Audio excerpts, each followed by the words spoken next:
So hello everyone. Today we are starting a new video series on English grammar and we will start our video with the parts of speech. So do you know every sentence we speak or write is like a puzzle made of words. But do you know that each word in English belongs to a special category? These categories are called the parts of speech. So starting with the definition of parts of speech. Parts of speech are the basic building blocks of English grammar. What do I mean? I mean that whenever we write any sentence, just for example, if I have written here the sentence Mohit is eating an apple, then in any sentence that we come across in our daily life, the words that are involved, they may be either noun, pronoun, verb, adverb, adjective, preposition, conjunction, or interjection. If you understand the parts of speech, you can form correct sentences, improve your communication, and master English step by step. So in my first video, I will start my discussion with verb. So what is a verb? A verb is a word that shows an action, state, or possession.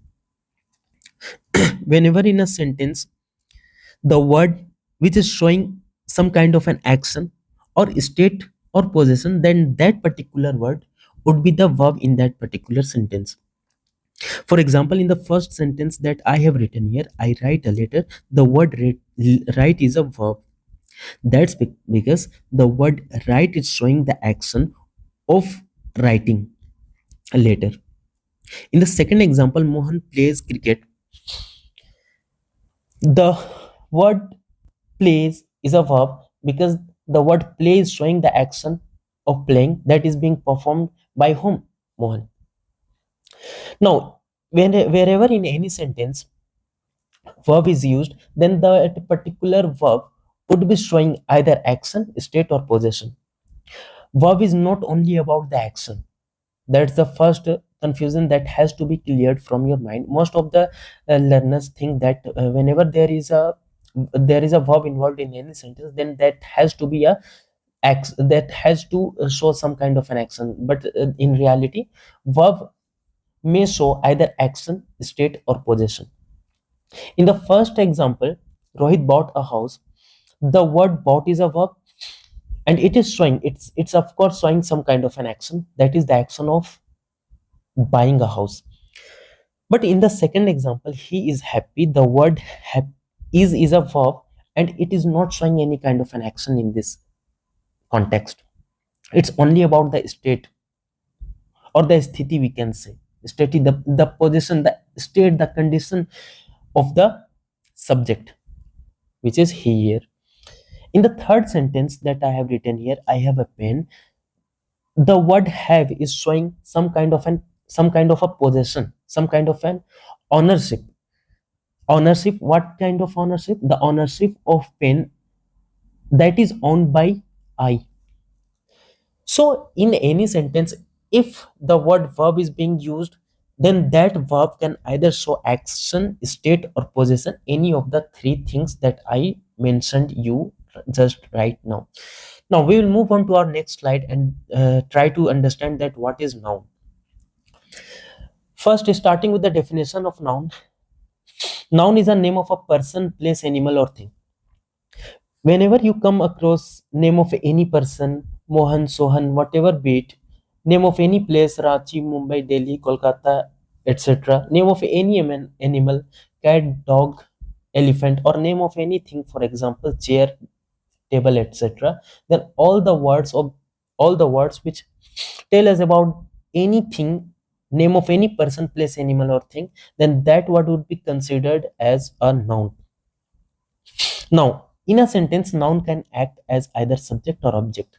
In the later part of in my upcoming videos, that where I will be explaining the parts of speech in somewhat more detail as compared to this video. In that videos, I will explain you that act a noun can also act as subject complement, object complement, etc. But here we will confine our discussion to subject and object functions of noun only. So, in the first sentence, Mohan killed Sohan, the word Mohan is a noun, and the word Sohan is a noun, is also a noun, and the word kill is a verb. Now, if I tell you that the word Mohan is a subject, then you might be confused that what makes Mohan a subject.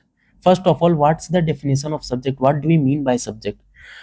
So, in a sentence, the performer of the action, the doer of the verb is the subject. So here, the action of killing is performed by whom? The action of king is being performed by Mohan here. So Mohan would be the subject. So Mohan is noun as well as Mohan is subject. That's because a noun can act as a subject.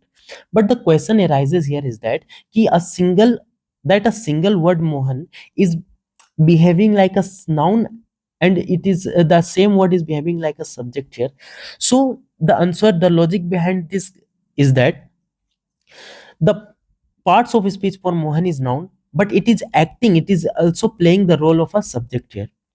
Now, in our second example sentence, we have they write a letter. In this sentence, write is a verb, later is a noun, and they, it's a pronoun. I'll explain about it in the upcoming slides. Okay, so later is a noun and write is a verb. Now we will learn about preposition. What is preposition? A preposition is a word placed before a noun or pronoun to show its relation with other words in a sentence. Let's try to understand the meaning of preposition with the help of an example. Here in this sentence, the book is on the table. Book is a subject. One thing I forgot to explain to you, how to identify a subject. Wherever in a sentence, if the verb involved is showing some kind of action, then the performer of action would be the subject. For example, here Mohan killed Sohan, the action of killing is performed by whom? Mohan, so Mohan would be the subject. But what about those sentences where the verb involved is not an action verb, rather it's a state verb or a possession verb? In that case, how to identify a subject? For example, in the sentence he is happy, the word the is a verb, but it's not an action verb, it's not showing any kind of an action, rather it's showing the state of he. So in this type of examples, the word whose, the person or what, the word whose state is being mentioned would be the subject. So here he is the subject, because the is the state of whom, is the state of he, so he would be the subject here. In the third kind of type of example, for example, I have a pen. In this sentence, how do I identify a subject? So the type of sentence where the verb involved shows ownership, in that case the person who is owning that particular item, for example here the pen is being owned by whom? I. So the word I, which is a pronoun, of course, I'll explain you right now. The word I, which is a pronoun, is the subject here. So wherever we have any type of a sentence, then the verb involved there would be either showing action, state, or possession. So the performer of the action would be the subject. The person whose state is being discussed would be the subject, and the person or thing which is owning something, possessing something, would be the subject. For example, I is the subject here. Now, what we were discussing about, we were discussing about the preposition. So a preposition is a word placed before a noun or pronoun to show its relation with other words in a sentence. For example, in the sentence the book is on the table, the word on is the preposition,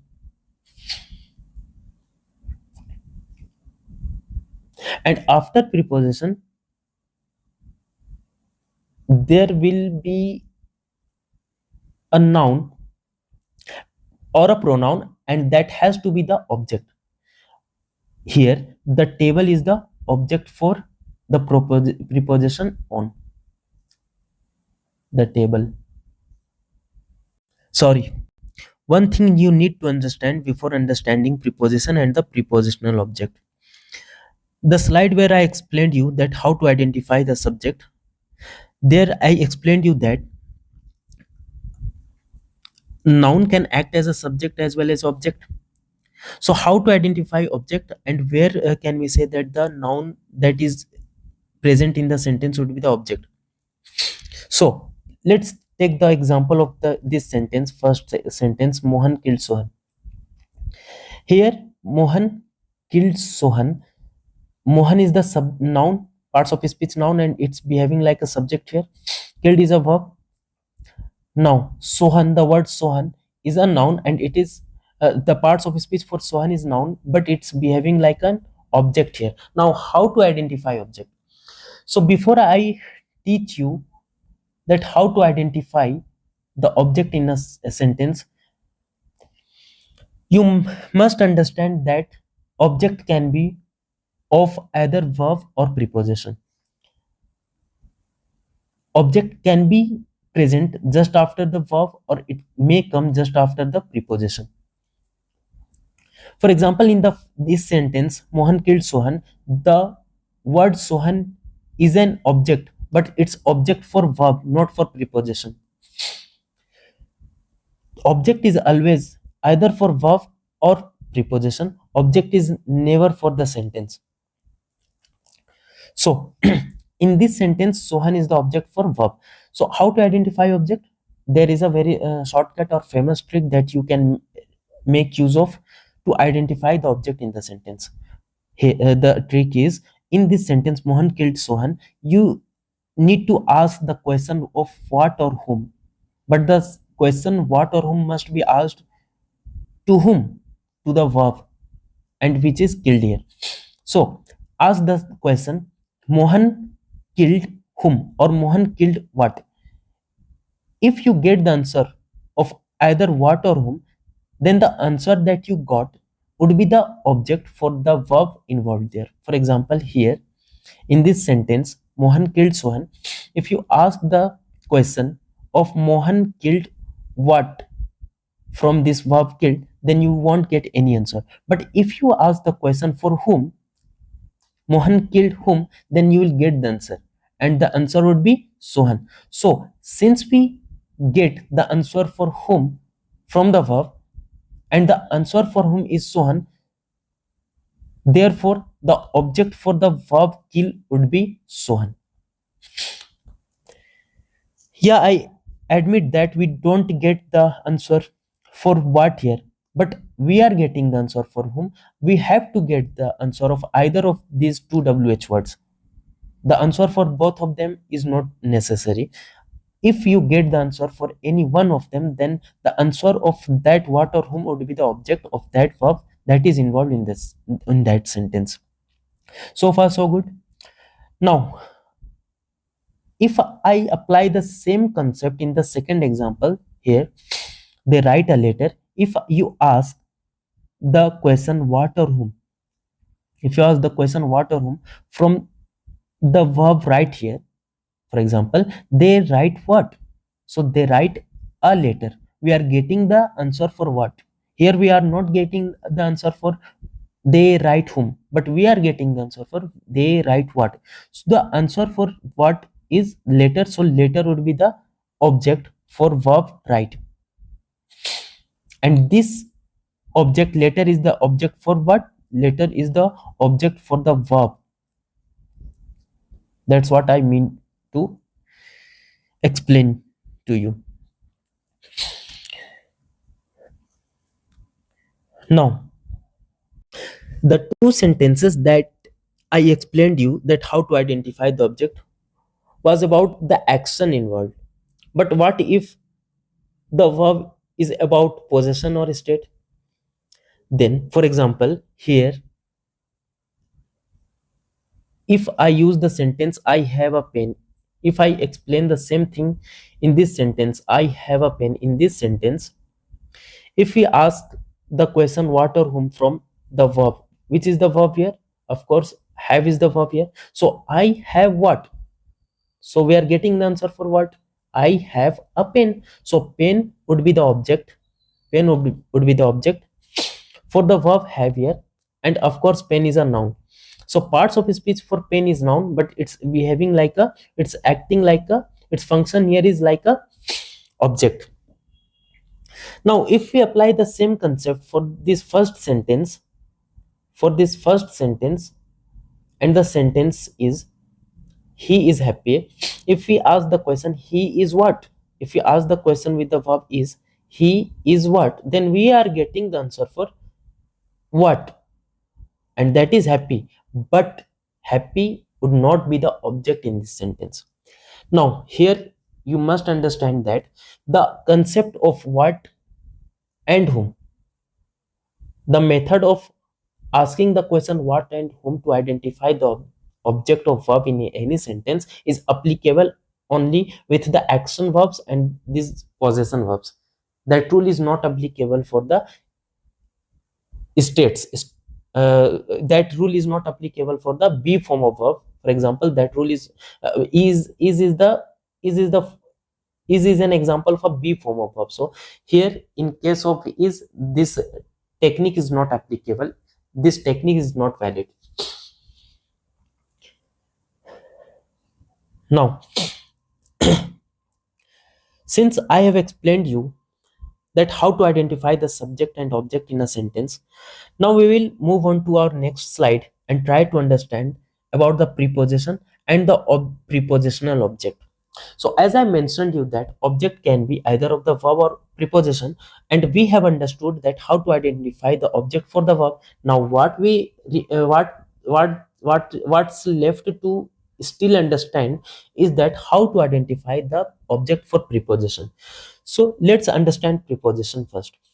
A preposition is a word placed before a noun or pronoun to show its relation with other words in a sentence. For example, on is a preposition here. Now, whenever there is a preposition, for example, on here, then there has to be a object.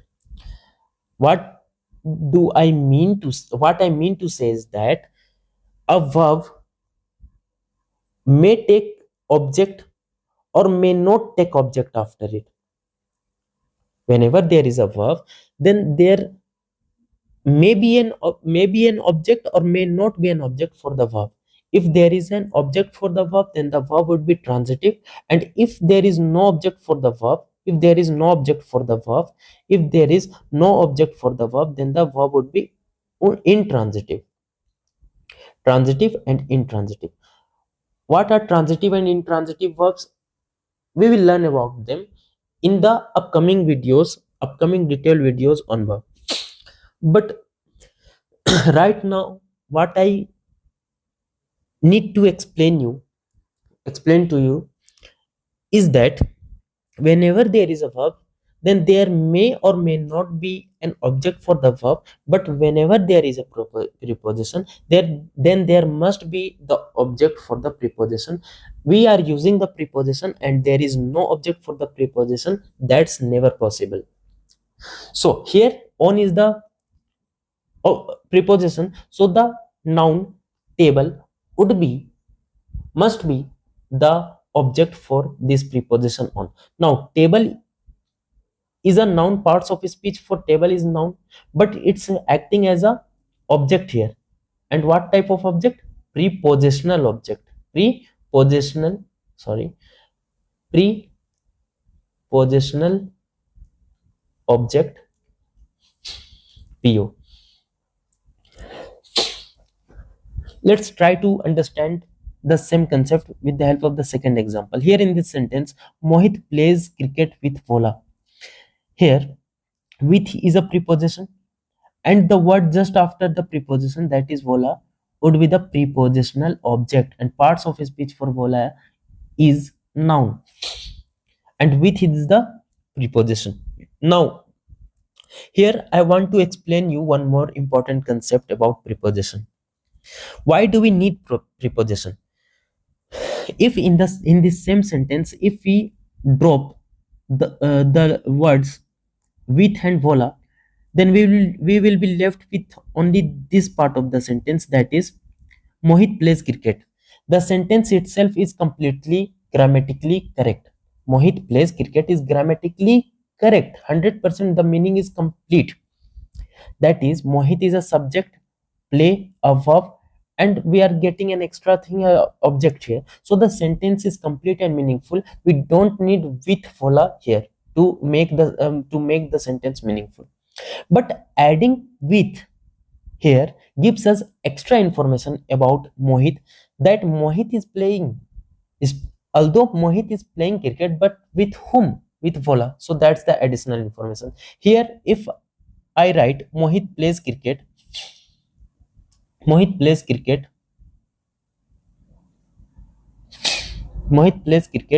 in the evening, then in this sentence, Mohit plays cricket. Up to this point, the sentence is complete.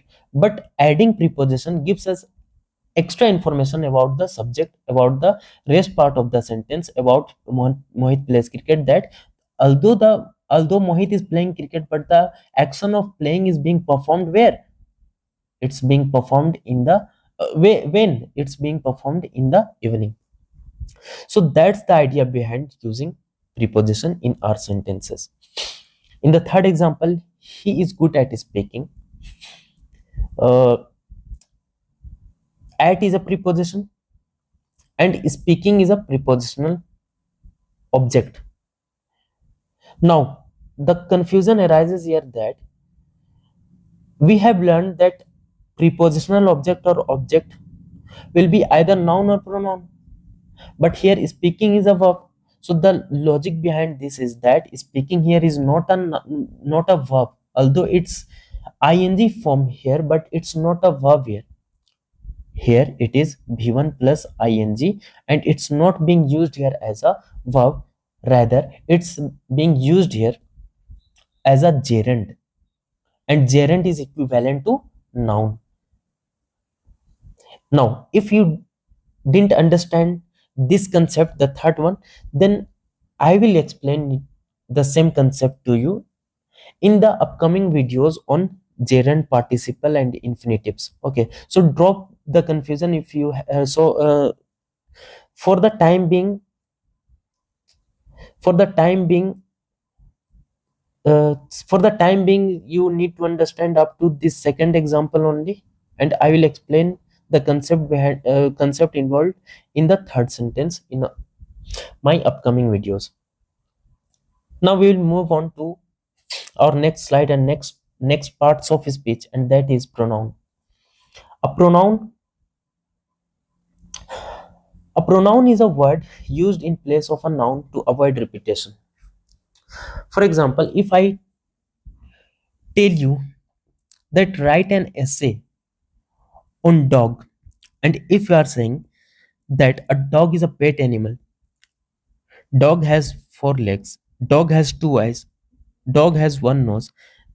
So what you are doing, you are basically repeating the same word in each sentence. You are starting each sentence with the same word, same noun, dog, and that's very awkward or peculiar in English grammar. We generally don't make use of the same noun again and again, and as an alternative to that, we make use of pronouns. So in order to avoid the repetition of noun, we make use of pronoun. For example, in the first sentence, Rahul is my friend, he is very intelligent. I mentioned about Rahul one time, and in the later part of the para or in the upcoming sentence, I am not using the word Rahul again, rather I am using he, and he here is being used for Rahul. In the second example, the boys are playing, they are happy. Once I have mentioned that we are talking about the boys, then we don't need to repeat the boys again. Here we can use they, and they would be the pronoun here. Similarly, he is the pronoun here. So far, so good. Now we will move on to our next slide, and that's about adjective. So an adjective is a word that describes or qualifies a noun or a pronoun. For example, in the first sentence, he is a good boy. Good is an adjective. How to identify an adjective?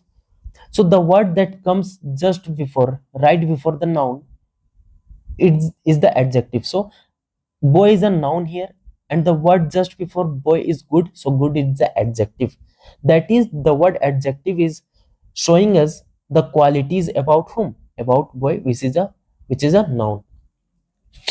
Now, in the second example, Vivek bought an expensive car. Here, car is a noun.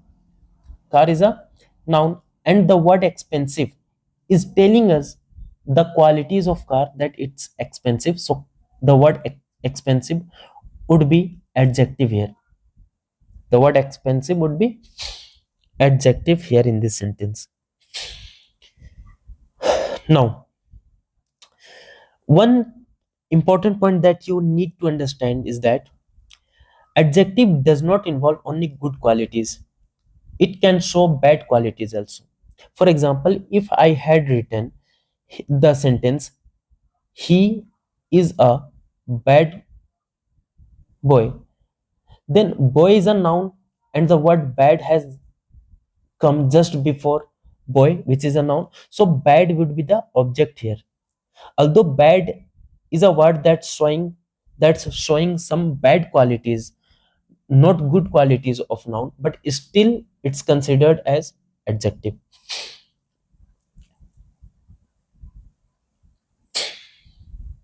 Now let's try to do the grammatical breakdown of the sentences that are shown here.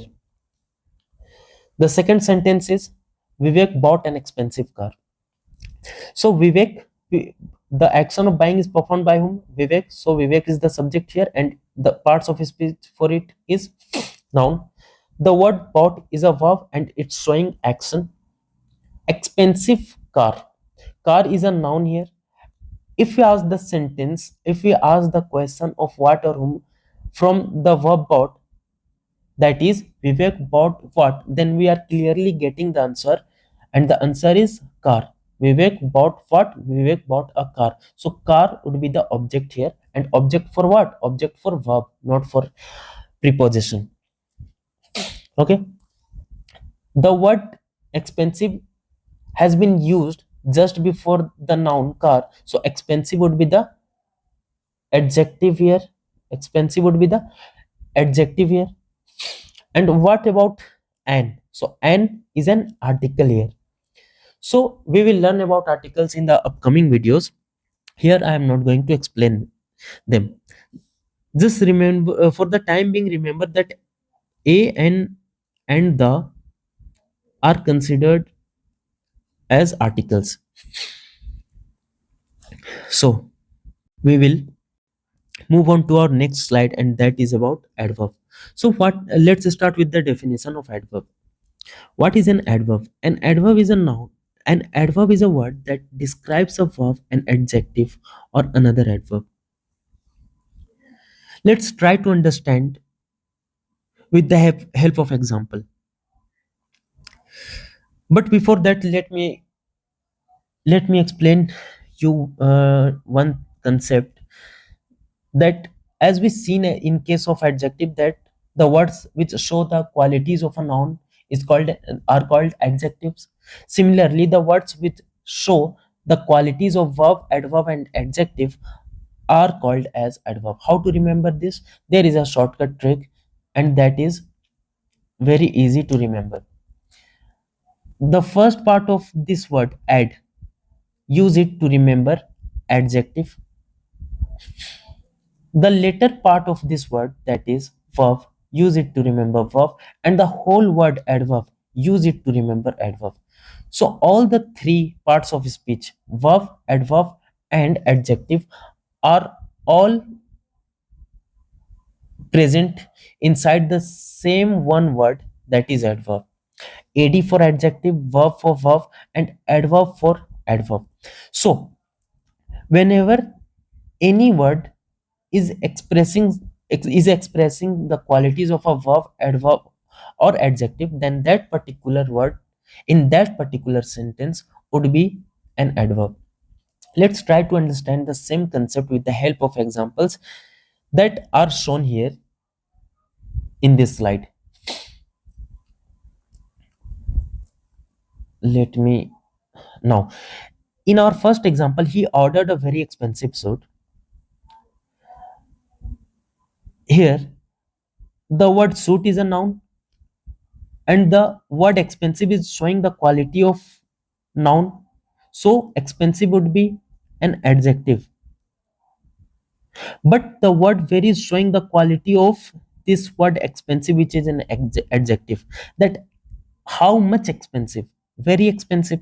So the word very is expressing the quality of expensive, which is an adjective. And as I mentioned you, that any word which shows the quality of an adjective is called an adverb. So very would be an adverb here and showing the quality of adjective. So far so good. In the second example, he speaks politely. The word politely is showing the quality of speaks, which is a verb. Speaks is a verb, and the word politely is showing the qualities of speaks. So as I mentioned you, that any word which shows the quality of a verb is also called an adverb. So here the word politely is showing the quality of speak, which is a verb itself. So that's the reason why politely would be an adverb here, and showing the quality of verb. So I have explained you that the words which show the qualities of verb are called adverb. The words which show the qualities of adjective are called adverb. Now the third one is still left to be explained. Now that will be easily explained with the help of the third example, and that is he speaks very politely. Here the word politely is showing the quality of the word speaks, which is a verb. So politely is an adverb here, adverb, and showing the quality of verb. And the word very is showing the quality of what? It's showing the quality of politely, which is itself an adverb. So very is also an adverb here.